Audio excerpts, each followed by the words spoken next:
नमस्कार दोस्तों, स्वागत है आप सभी का हमारे चैनल पे। तो आज हम जो जानने जा रहे हैं वो है कि top 10 scoring chapters for JEE and NEET 2026।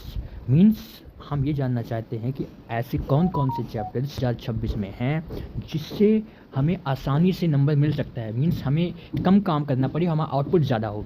Means क्या कह रहा है कि लेस सिलेबस मोर मार्क्स।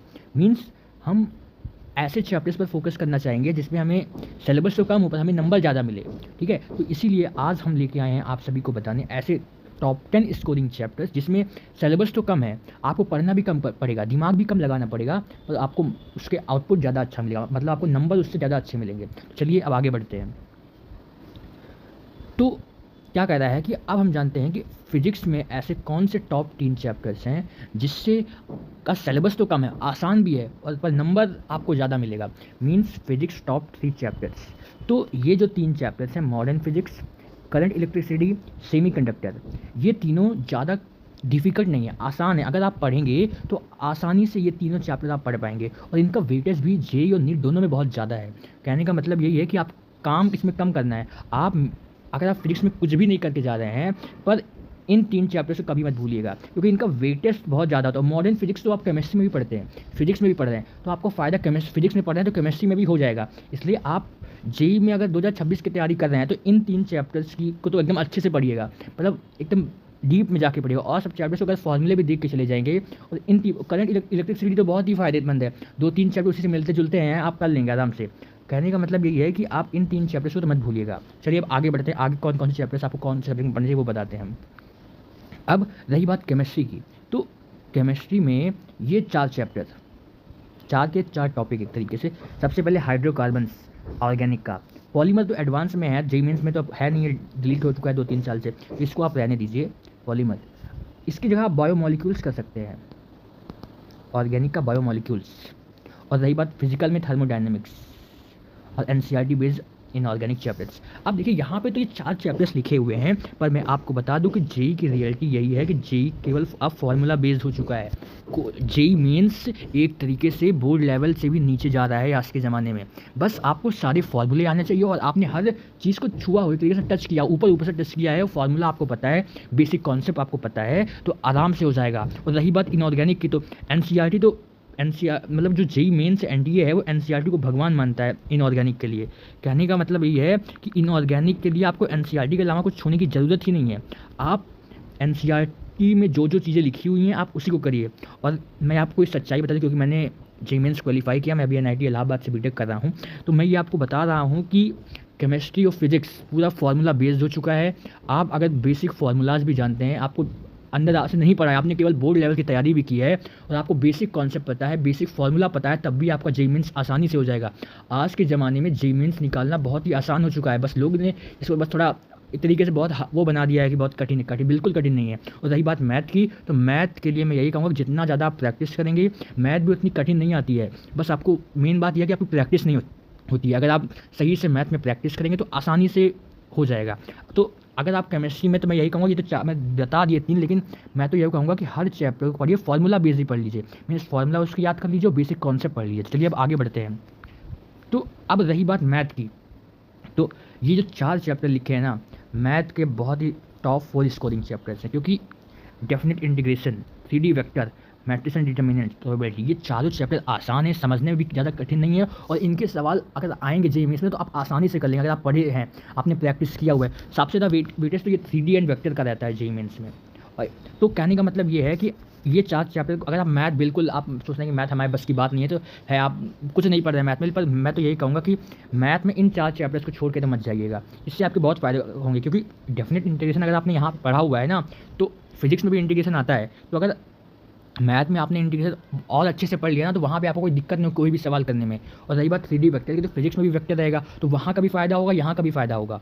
कहने का मतलब यही है कि प्रोबेबिलिटी, अगर आप 12th का पढ़ लेंगे प्रोबेबिलिटी ना, तो 11th का तो आसानी से हो जाएगा। कहने का मतलब यही है कि इन 4 चैप्टर्स को मैथ में बिल्कुल छोड़ के मत जाइएगा। अगर आप क्या सोच रहे हैं कि हम मैथ को छोड़ के जाएंगे, तो आप ठीक है, छोड़ के जाइए, आप फिजिक्स केमिस्ट्री पूरा करके जाइए, लेकिन मैथ में ये 4 चैप्टर्स बिल्कुल छोड़ के मत जाइएगा। ये बहुत स्कोरिंग चैप्टर्स हैं, ज़्यादा कठिन भी नहीं है, आप बेसिक लेवल भी पढ़ लेंगे, आप एनसीईआरटी लेवल भी पढ़ लेंगे, तो आसानी से हो जाएगा। तो चलिए अब आगे बढ़ते हैं।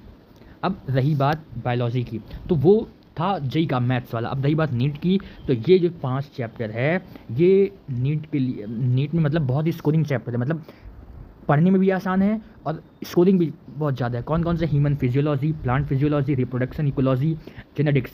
कहने का मतलब ये है कि इन 5 चैप्टर्स को छोड़ के तो बिल्कुल मत जाइएगा। और मेरी बात यही है कि नीट के लिए बायोलॉजी में एनसीईआरटी को छोड़ के और कहीं मत जाइएगा। मैंने कहा ना, एनडीए आजकल केमिस्ट्री, इनऑर्गेनिक और बायोलॉजी में एनसीईआरटी को ही एकदम एक तरीके से अपनी मदद मान रहा है।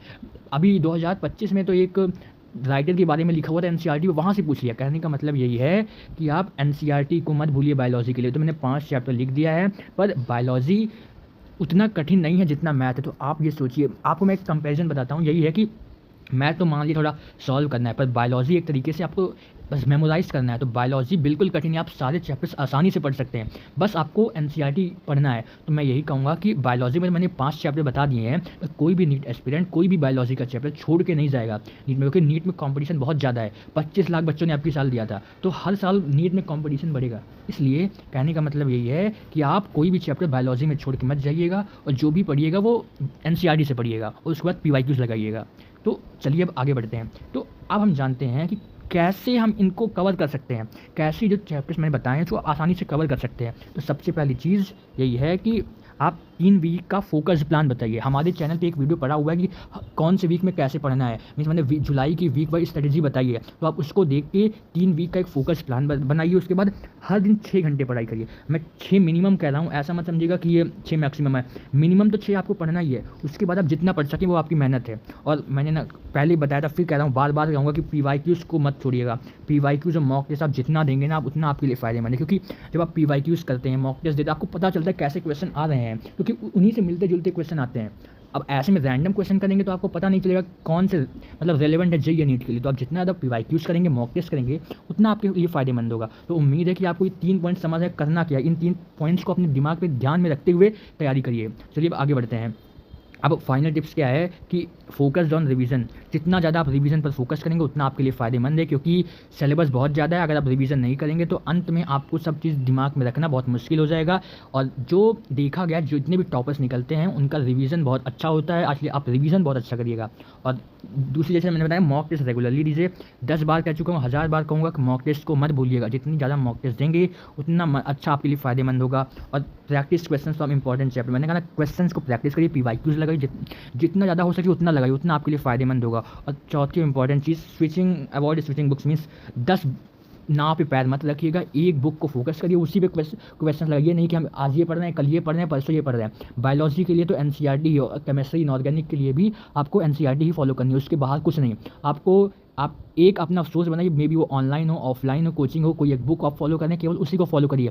10 जगह आपको पैर रखने की ज़रूरत नहीं है, समझे कि नहीं। उम्मीद है आपको चारों बातें समझ आई होंगी। तो चलिए अब अंत में मैं यही कहूँगा कि अगर आपको जेईई और नीट की प्रिपरेशन टिप्स चाहिए तो आप हमारे चैनल डाउटमित को फॉलो करिए। मैं अभी बता दूँ कि मैं भी NIT इलाहाबाद में हूँ, मैंने भी जेईई निकाला है, तो आप मुझ पर ट्रस्ट कर सकते हैं। मुझे भी जेईई का एक्सपीरियंस है, मैंने भी 2 साल मेहनत करके जेईई निकाला है। मेरा परसेंटाइल 98.89 था। मैं आपको बता दूँ, आप मुझ पर ट्रस्ट कर सकते हैं। सब्सक्राइब करिए, अपने दोस्तों में शेयर करिए। Thank you.